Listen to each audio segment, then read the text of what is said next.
जय हिंद दोस्तों।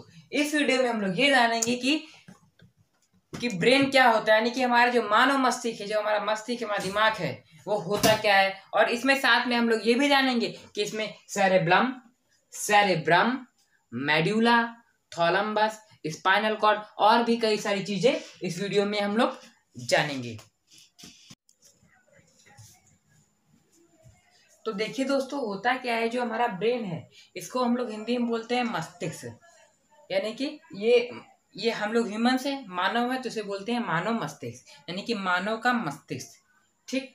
तो जो है हमारा ब्रेन होता है, ये हमारे सिर के ऊपरी भाग में पाया जाता है, जिसका वजन 1100 से ग्राम से लेकर के 1300 से ग्राम तक होता है।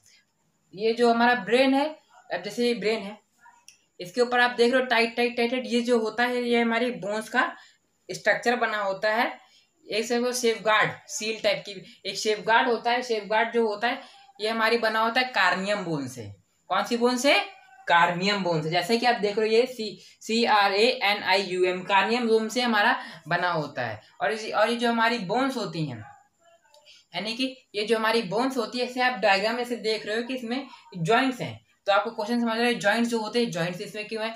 असल में होता क्या है, जो हमारी ब्रेन की यानी कि जो ब्रेन के ऊपर जो हमारा एक सेफगार्ड लगा हुआ है, यानी कि जो हमारी बोन से कार्नियम बोन से एक ढांचा टाइप का स्ट्रक्चर बना हुआ है। ये जो सेफगार्ड है ये आठ आठ अंगों में जो 8 अंगों में बटा होता है। यानी 8 अंगों यानी कि 8 पे यानी कि 8 पार्ट्स जो मिला करके बना होता है।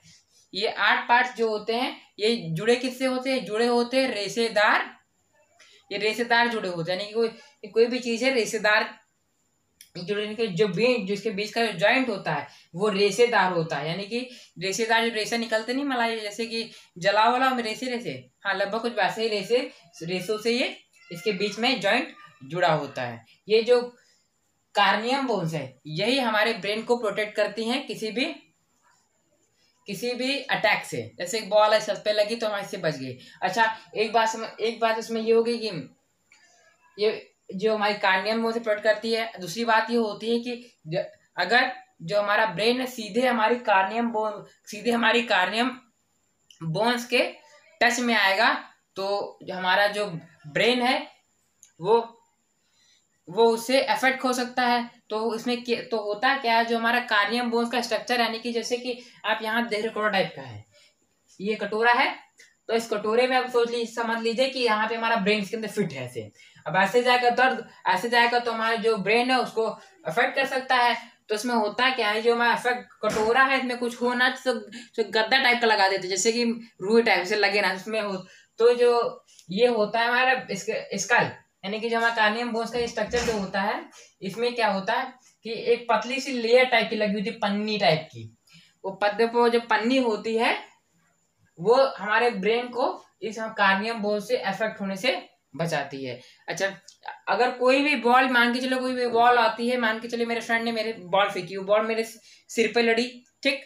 अब उसकी चोट मेरे इस कार्नियम बोन्स तक रहेगी तो ठीक है, लेकिन अगर वो फाड़ करके मेरी उस लेयर उस पॉलिथीन पे आ जाती है तो उससे क्या होता है कि हमें कैंसर हो सकता है, जिससे कि हमारी जान भी जा सकती है। अच्छा, एक क्वेश्चन उसमें उठता है, कैंसर तो तब होता है जब हमारी जो सेल्स होती हैं वो फर्दर डिवाइड होती रहती है एक दूसरे में।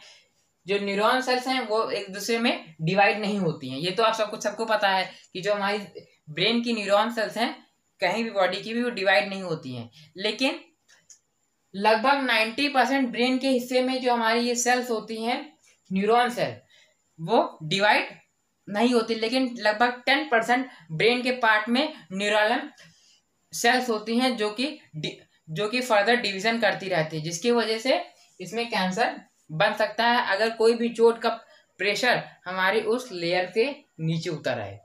ठीक। तो देखिए, इस वीडियो में हम लोग जानेंगे न्यूरॉन के बारे में कि न्यूरॉन हमारा क्या होता है। जैसे कि मैंने बताया कि हमारा जो ब्रेन होता है न्यूरॉन सेल से बना होता है। तो देखिए न्यूरॉन होता है क्या, सबसे पहले न्यूरॉन समझेंगे। तो न्यूरॉन जो है हमारी बॉडी की सबसे बड़ी नर्व सेल है, यानी कि हमारे पूरे शरीर की सबसे बड़ी कोशिका है। इसको हम लोग हिंदी में तंत्रिका कोशिका बोलते हैं, यानी कि हमारे पूरी बॉडी के सिस्टम को ये मैनेज करती है, इसीलिए इसको हम लोग तंत्रिका कोशिका बोलते हैं। अच्छा, ये जो सर इसका काम क्या होता है, ये क्या करती है, हमारे बॉडी में इस मैसेजिंग का काम, मैसेज पहुंचाने का काम करते हैं, कि हमारी बॉडी के मैसेजिंग का काम करती है ये। जैसे कि हमारे एंड्रॉयड मोबाइल या किसी भी मोबाइल में एक मैसेंजर होता है जो हमें सारे मैसेजेस देता है, सेम उसी तरह हमारी बॉडी में जो हमारी ये न्यूरॉन सेल होती है, ये हमें मैसेज देती है, या इसे हम लोग समझने के लिए messenger of our human body बोल सकते हैं, क्योंकि ये हमारी बॉडी को मैसेज देती है। अच्छा, मैं इसमें आपको एक क्वेश्चन उठ रहा होगा आपके मन में कि हमारी बॉडी को किस तरीके के मैसेज देती है, कैसे मैसेज देती है। तो हमारी बॉडी में जितने भी प्रकार के मैसेजिंग के वर्क होते हैं, सारे ये न्यूरॉन सेल करती है। फॉर एग्जांपल, किसी ने आपको हाथ को टच किया, किसने बताया? न्यूरॉन सेल ने। न्यूरॉन सेल के माध्यम से हमारे ब्रेन को बताया, ठीक। किसी ने हमें स्लैप मारा, तो पेन जो हुआ वो किसने फील कराया? जो पेन हुआ, उस पेन को जो फील कराया वो न्यूरॉन सेल ने कराया, ठीक। अब जैसे कि किसी ने, जितना ऐसे सिंपली आप समझ सकते हो कि जितनी भी हमारी फीलिंग एक्टिविटीज़ होती हैं वो पूरा न्यूरॉन करती है। अगर हमारी बॉडी में न्यूरॉन सेल ना रह जाए तो उस बॉडी पार्ट में या पूरी बॉडी में फीलिंग नहीं होगी, और वो हाथ, जो भी हाथ है, पैर, जिस एरिया में न्यूरॉन्स नहीं है, पूरी बॉडी में नहीं है, तो वो पूरी बॉडी वर्क नहीं करेगी, ठीक। तो इसको बोलते हैं न्यूरॉन सेल। अच्छा, आप जानेंगे न्यूरॉन सेल वर्क कैसे करते हैं, उसका स्ट्रक्चर कैसे होता है। फॉर एग्जांपल, जैसे कि आप मेरे एनिमेटेड डायग्राम में बहुत, जैसे हम बोल रहे हैं, देख रहे हैं फिलहाल कि ये जो हमारे हमारी न्यूरॉन सेल इस तरीके से होती है, आप डायग्राम में देख सकते हो। ये न्यूरॉन सेल एक पेड़ की जड़ की तरह होती है, जैसे कि आप आगे देख रहे हो, ऐसे ऐसे करके कुछ डिजाइन से बना हुआ फ्लावर की तरह, और उसके आगे रूट्स निकली हुई हैं। तो इन रूट्स को हम लोग बोलते हैं डेंड्राइट्स।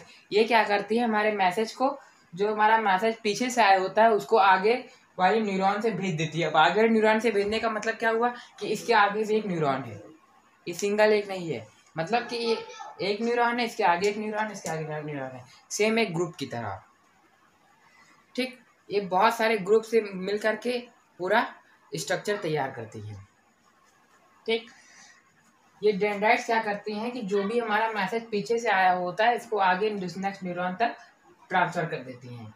अच्छा, इसके बीच में है, डेंड्राइट्स के बीच में गोला है, फ्लावर टाइप का बना, इसके बीच में एक बॉल देख रहे हो, ये बॉल को कहते हैं हम लोग न्यूक्लियस। ये न्यूक्लियस जैसे कि हमारी पूरी बॉडी का कंट्रोल पैनल हमारा ब्रेन है, उसी तरह इस न्यूरॉन है, सेल बॉडी है, इस सेल बॉडी का जो कंट्रोल पैनल है वो न्यूक्लियस है, यानी कि जो न्यूक्लियस है वही इस न्यूरॉन का ब्रेन है।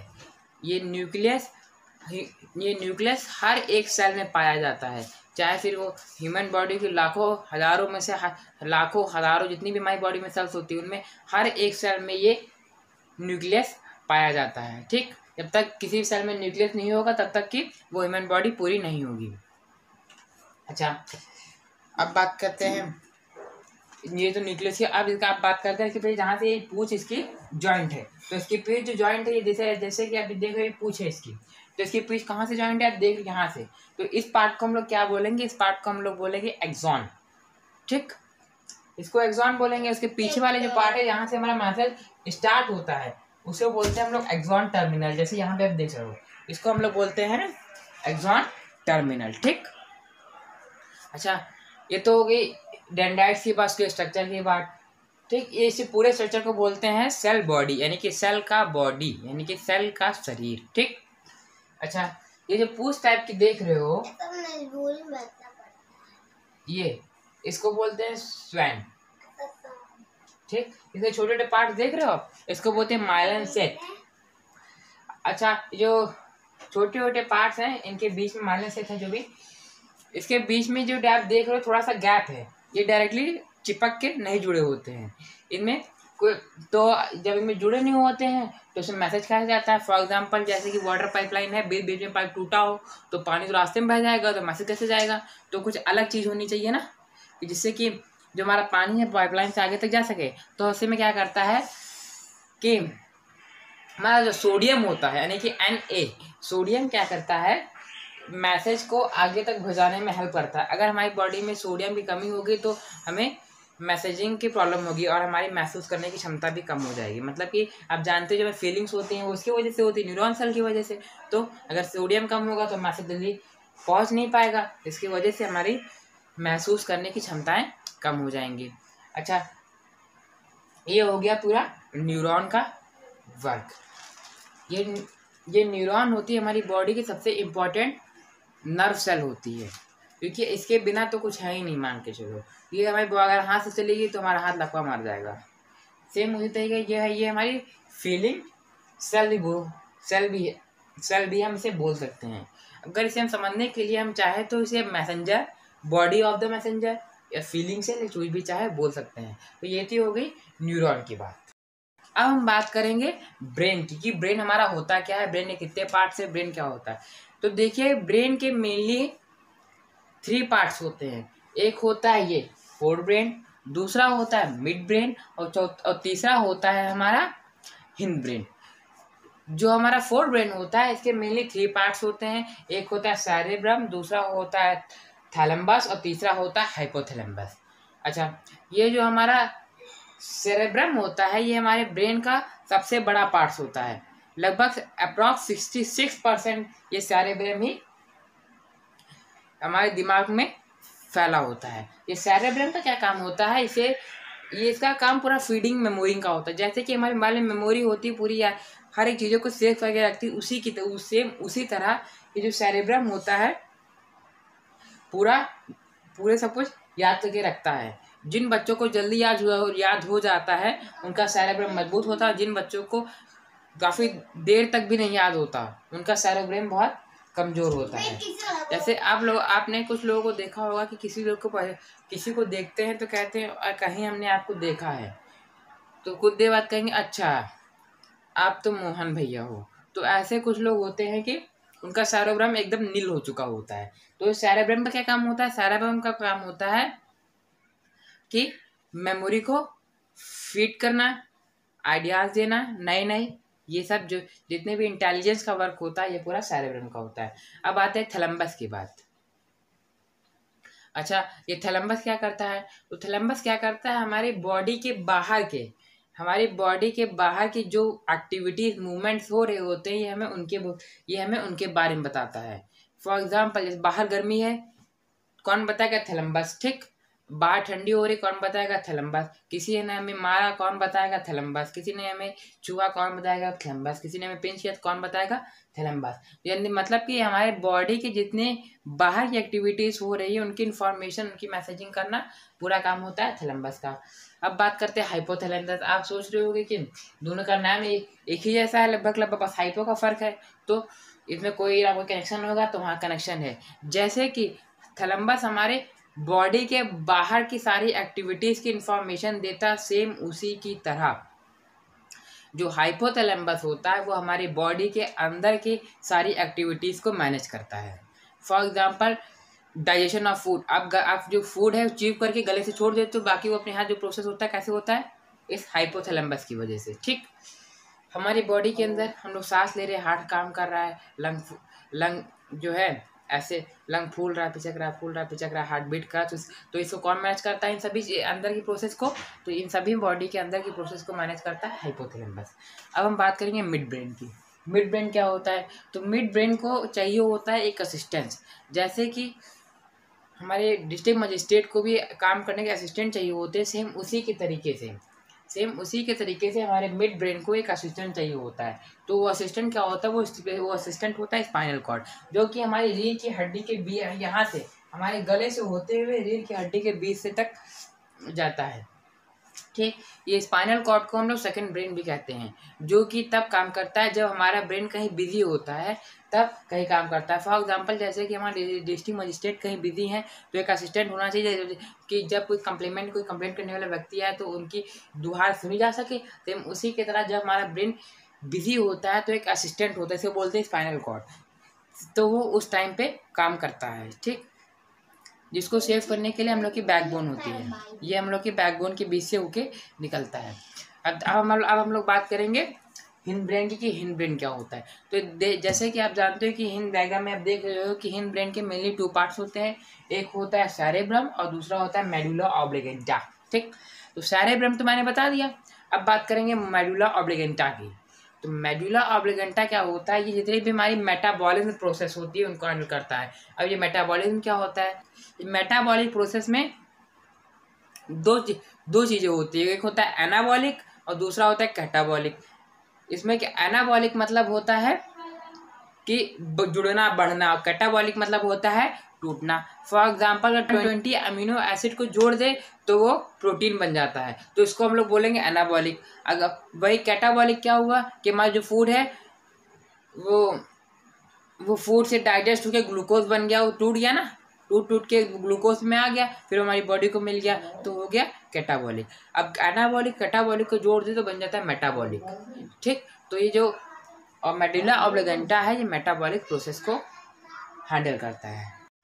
तो देखिए जैसे कि मैंने बताया था कि जो स्पाइनल कॉर्ड है हमारा सेकंड ब्रेन है, तो सेकंड ब्रेन है तो इसको भी ये हमारी बॉडी के रीढ़ में होती है, ये हमारी बैकबोन है इसमें होती है, यहाँ पीछे से स्टार्ट होती है, पीछे बैकबोन तक जाती है। अच्छा, जैसे कि हमारा मेन ब्रेन है तो मेन ब्रेन को हम लोग सेफ्टी देते हैं, यानी कि ऊपर है तो कार्नियम को सेफ्टी दे दिया। अब ये भी भैया सेकंड ब्रेन है, असिस्टेंट है, चाहे जो भी हो भैया, सब इसको भी सेफ करना जरूरी है, एक सेफ गार्ड लेना जरूरी है। तो ये जो हमारी स्पाइनल कॉर्ड होती है ये होती है हमारी बैकबोन के अंदर। ये जो हमारी बैकबोन है, इस बैकबोन के अंदर हमारी स्पाइनल कॉर्ड होती है, जैसे कि इस डायग्राम में देख सकते हैं। ये वर्क कैसे करें, देखिए जब भी हमारा ब्रेन बिजी होता है तो ये जो हमारा ब्रेन कहीं बिजी है, तो हमारा ब्रेन जो बिजी है वो क्या करेगा, अपनी जितने भी मैसेजिंग वर्क है उस समय स्पाइनल कॉर्ड को दे देगा। लेकिन जो स्पाइनल कॉर्ड है उसको तो भाई आदत नहीं है काम करने की रोज रोज, वो तो बाय चांस कहीं हमारा ब्रेन बिजी है तो ब्रेन बिजी है भैया, डीएम साहब बिजी है तो अपने असिस्टेंट को वर्क दे दिए। अब असिस्टेंट को डीएम साहब कितना कहाँ नॉलेज है, तो असिस्टेंट की तरह वर्क करेगा। तो क्या किया जाता है, ये जो हमारा स्पाइनल कॉर्ड होता है, स्पाइनल कॉर्ड एक जैसे कि ये इस तरीके से वर्क करता है, जैसे कि हम किसी पंच ने काटा तो हम खा गए, मतलब कि हाँ इसने मुझे काट खाया, इसे मैंने पिंच किया, तो ये एकदम अचानक से वर्क करता है। ये एकदम रिफ्लेक्स, इसके जो एक्शंस होते हैं वो रिफ्लेक्स एक्शन होते हैं, यानी कि अचानक से अगर कोई हमें पिंच या कुछ भी टच वच करता है, जो फीलिंग्स होती है तो अचानक से जो बताता है, तो वो स्पाइनल कॉर्ड का काम होता है। ठीक, देखिए अब हम लोग बात करेंगे नर्वस सिस्टम की। तो नर्वस सिस्टम मेनली 2 टाइप्स के होते हैं, एक होता है सेंट्रल नर्वस सिस्टम और दूसरा होता है पेरिफेरल नर्वस सिस्टम। तो हमारा जो सेंट्रल नर्वस सिस्टम होता है इसमें मेनली 2 ब्रेन आते हैं, एक आता है हमारा मेन ब्रेन, दूसरा आता है हमारा स्पाइनल कॉर्ड यानी कि सेकंड ब्रेन। दोनों के बारे में मैंने बता दिया। ठीक, तो उसको बोलते हैं सेंट्रल नर्वस सिस्टम। अब दूसरा होता है हमारा पेरिफेरल नर्वस सिस्टम। तो पेरिफेरल नर्वस सिस्टम में 2 आते हैं, एक आता है सिम्पैथिक नर्वस सिस्टम और दूसरा आता है autonomic nervous system. Sympathetic nervous system क्या करता है, हमारी बॉडी के अंदर के जो फंक्शंस हो रहे होते हैं, यानी कि जो हमारी बॉडी में जो भी देखिए सिम्पैथिक नर्वस सिस्टम क्या करता है, इसमें हमारी बॉडी को जो मैसेजिंग का वर्क होता है, यानी कि मैं टच किया, किसने बताया इस क्या होगा, सिम्पैथिक नर्वस सिस्टम। तमाचा हमारा फील हुआ, किसने बताया, सिम्पैथिक नर्वस सिस्टम। बाहर गर्मी है, किसने बताया, सिम्पैथिक नर्वस सिस्टम। अब ऑटोनॉमिक नर्वस सिस्टम क्या होता है, यानी कि हमारी बॉडी के अंदर जो अपने आप प्रोसेस हो रहे हैं, डाइजेशन ऑफ फूड अपने आप होता है, बस हम लोग गले छोड़ देते बाकी सब अपने आप होता है ना, तो ऑटोनॉमिक नर्वस सिस्टम। सांस ले रहे हैं, हार्ट काम कर रहा है ना, तो ऑटोनॉमिक नर्वस सिस्टम। लंग्स फूल रहे हैं, फिर पिचक रहे हैं, फूल रहे हैं, पिचक रहे हैं, ऑटोनॉमिक नर्वस सिस्टम। ब्लड का फ्लो न होना, ऑटोनॉमिक नर्वस सिस्टम में जितनी भी अंदर की प्रोसेस होती है वो हमारा क्या कहता है, ऑटोनॉमिक नर्वस सिस्टम। अब ऑटोनॉमिक नर्वस सिस्टम के 2 पार्ट्स होते हैं। ठीक, इसका जो पहला पार्ट होता है, यानी कि जैसे कि आप देख रहे हो ये वाला हमारा ऑटोनॉमिक नर्वस सिस्टम होता है, इसके मेनली 2 पार्ट्स होते हैं। पहला होता है सिम्पैथिक नर्वस सिस्टम, दूसरा होता है पैरासिम्पैथिक नर्वस सिस्टम। अच्छा, जो हमारा सिम्पैथिक नर्वस सिस्टम होता है, क्या करता है, यानी कि हमारी बॉडी से पसीना निकल रहा है, यानी कि जो हमारी बॉडी से एनर्जी निकल रही होती है, ठीक, तो वो होता है सिम्पैथिक नर्वस सिस्टम।